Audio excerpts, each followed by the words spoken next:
We're going to take this back a little bit and talk about John Cena, because the simple fact is fans are upset right now and complaining that they're rushing these huge matches with him. John Cena is out the door. Whether you want to admit it or not, John Cena is bigger than WWE, but for the foreseeable future, John Cena will always be the WWE. While I don't see an exodus like Dwayne "The Rock" Johnson, there's going to come a point where his career is going to surely eclipse the WWE. As in recent years with his movie appearances, his TV show appearances, his TV shows, among other obligations, the simple fact is John Cena's time is winding down. And I have said this for most of the year. But here's the thing that we got to take into consideration. We got Shinsuke Nakamura versus John Cena in a #1 contenders match on SmackDown. The free agent John Cena would lose clean to Shinsuke Nakamura. The next week, or a week after, we would get Jinder Mahal versus John Cena. In, again, another match that seemed rushed to the fans like it was given away on free TV. And this is what I want to talk about, because this is what amazed me over the SummerSlam weekend. Being there live in person for the third year in a row, during that weekend, listening to the crowd, realizing that WWE can do something to you all year, tell you, pretty much program into your mind that Super Cena is the thing. Super Cena is the guy that's unbeatable. Roman Reigns is going to be the next top guy. They want Roman Reigns to take over for John Cena so Cena can leave. And then what happened on Raw last night happened. A simple fact of John Cena coming out and saying what all of us fans say all the time, along with what Roman Reigns gets talked about all the time, about how he's the Cena in the making and everything else. And basically, it got more over as the fans couldn't discern if it was scripted or if it was a shoot. People are reporting that it was, in fact, scripted by WWE writers. And this is the case of what really hit me at home during the SummerSlam weekend. Whether it's good or whether it's bad, whether WWE takes forever to do it, the simple fact is WWE, when they eventually do it, they train fans to not expect it. So when John Cena starts dropping these bombs with shovels and talking about Roman Reigns, especially Roman Reigns chiming in like that, it gives you the appearance that, oh my God, they went there. But at the end of the day, they're making money, so it doesn't matter. And that's the thing I think a lot of people have a hard time getting. Now, I made this comment online. I replied to a couple other YouTubers, and I got responses back that, why should we get this on a free TV when it means absolutely nothing, James Pulse?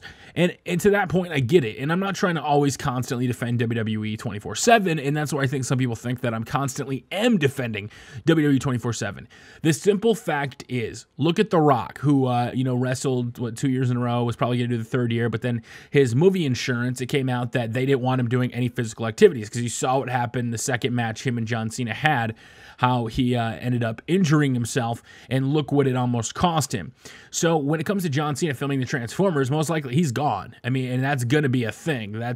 This is no joke about it, that once Transformers starts filming, I think later this year, like I said, he's got 3 movies that are in post-production now that he's going to be doing media on. He's got his TV show, which I don't even think... personally, American Grid's going to make a 3rd season. I think that they try to let it go out for ratings, because American Ninja Warrior, by the way, Casey Catanzaro got signed, and Spartan Warrior, like all those other shows were taking off, and American Grid, I don't think, it never really resonated with the WWE or outside of WWE. So maybe that could be, I can't tell if that's necessarily a fact that John Cena cannot draw to TV like everybody thinks he possibly can, or whether it's more so of the fact that the show premise just wasn't sticking, because everybody assumes John Cena is going to leave. But the one thing that it's kind of driving me a little bit crazy is every single fan now getting upset when we get a match on TV. And I get it. We have been trained the past couple years that if it happens on WWE TV, it doesn't matter, because WWE programming is no longer must-see. Raw is 3 hours. You got SmackDown, 205 Live, NXT. There's so much to keep up with that if it's not a pay-per-view, you don't feel invested and you don't care, because the weekly shows have nothing that bring you back. And to that point, I 100% get it, and I understand people's frustrations. But you have to realize there is not enough time between when John Cena leaves to give every one of these dream matches a month or 2 build to get that. Like, I think people assume John Cena, I mean, in some way, shape, or form, he's probably going to be in the WWE at least the next 5 years. Whether it's come back for a couple months out of the year, like Jericho runs, whatever, however it may be, John Cena, I don't think, is ever going to leave the WWE, because I think he does truly love the WWE. And one of my favorite videos was John Cena with the Cricket Wireless thing, where the fans supported him.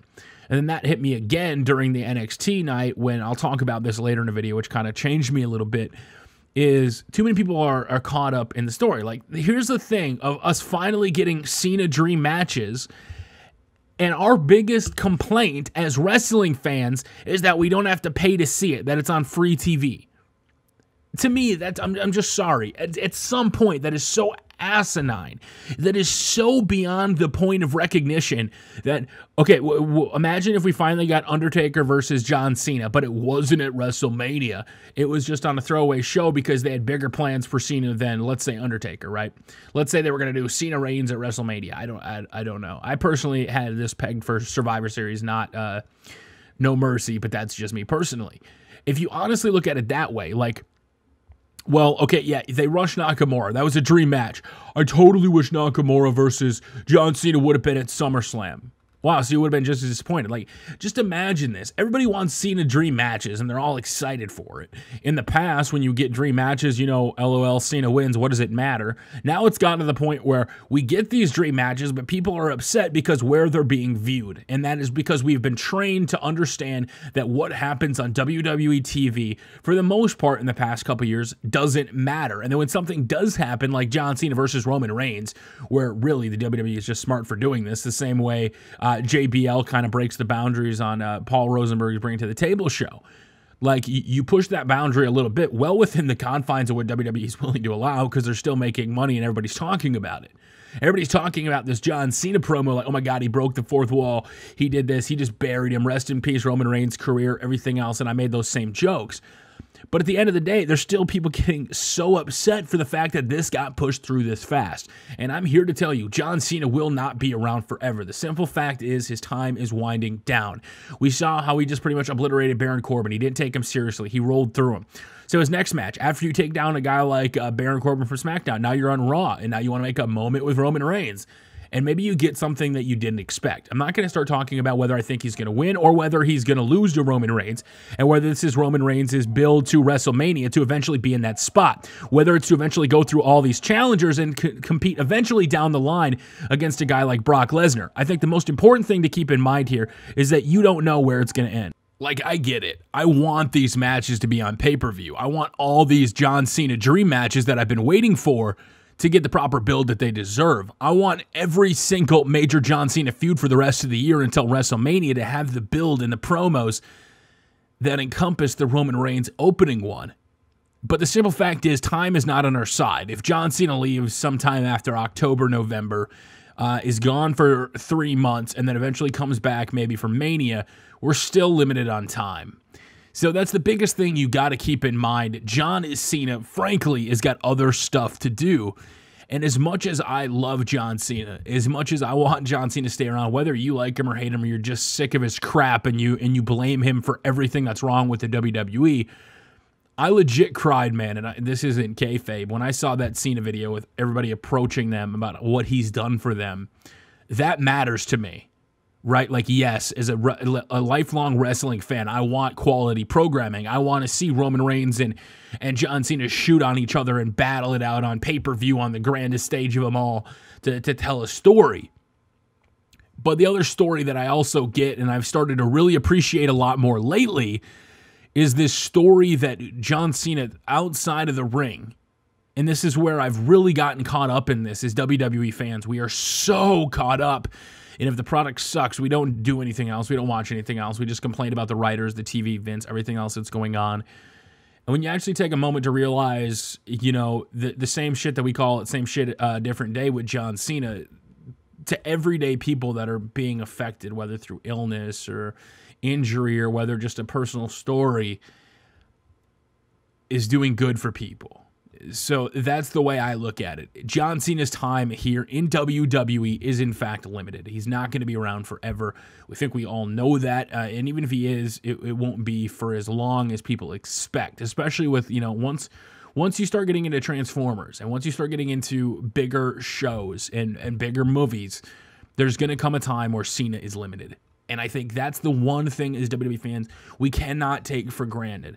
We do not know how long John Cena is going to be around, right? Like, in the past couple months, that John Cena Roman Reigns promo, as much as everybody craps on John Cena, wow, Cena sucks, Cena never loses. Oh my God, Cena only lost clean for like the 10th time in history to Nakamura, blah, blah, blah. This. He's been here forever. But at the end of the day, what did you say? You said a John Cena promo was probably your favorite thing in the past couple months. So whether you like him or you hate him, you can't deny the fact that when John Cena spits fire, he spits fire. Same thing with the Miz and Cena. Although Miz carried a lot of that work, John Cena kind of held his own. And he and Roman Reigns really did. And this is just a simple psychological thing where, you know, you tell everybody Roman's the next big guy, but when he can't stand in the ring with John Cena, and John Cena, the guy people hate, is just being eviscerated by them, that's just pretty easy, logical booking. It's like storytelling psychology 101. I remember from my college class. That is essentially what psychology is, selling. It's why you put a price for $9.99 instead of $10. It's the thought and the image that goes into it. So I'm going to say this, and I'm only going to say this once. John Cena is going to be leaving sometime soon. So when it comes to dream matches, well, John Cena is still in the absolute prime of his career. You're going to get a lot of these matches faster. I don't think not every single one of them is going to be billed as big as everybody wants. There's probably going to be a lot of complaining. Like, it was supposed to be Samoa Joe versus John Cena on Raw this week, but apparently Samoa Joe got injured at live events this week, and they changed plans around and said they had a tag team match. So that's the one thing I want to keep in mind, guys, is this match, by the way, which is a full 37-minute match, was an absolute banger. Don't get so upset that Cena's getting these matches rushed, that Nakamura was on a free show. At the end of the day, the only thing that matters is, goddamn, I still love Cena. That sounds so weird to say, but that's where we're going to wrap it up, guys, because at the end of the day, boy, he's leaving. Doesn't matter if it's today, tomorrow, next week, a year from now, 5 years from now. The fact is, there's going to be a hell of a lot of dream matches for John Cena. There's going to be too many opponents waiting in the wings, because when you're in your industry, and this is what, like when you go back in Legends, if your dream isn't to main event WrestleMania and be the champion, if you're just there for the ride, if your goal isn't to take down John Cena or, you know, have one of the biggest matches in history, I just think you're delusional. I think that being in the ring with John Cena, whether win, lose, or draw, as long as, you know, WWE books it properly, it can have the proper benefit. So until next time, guys, my name is W. Thank you so much for watching. John Cena, I hope you go on to bigger and better things. I hope once in a while you come back to the WWE, especially once you start getting cast as these major villains or heroes in like Marvel or DC movies. Seeing you in WWE would be pretty cool. So until next time, it's your boy W. Thank you for watching, and we will see you all later.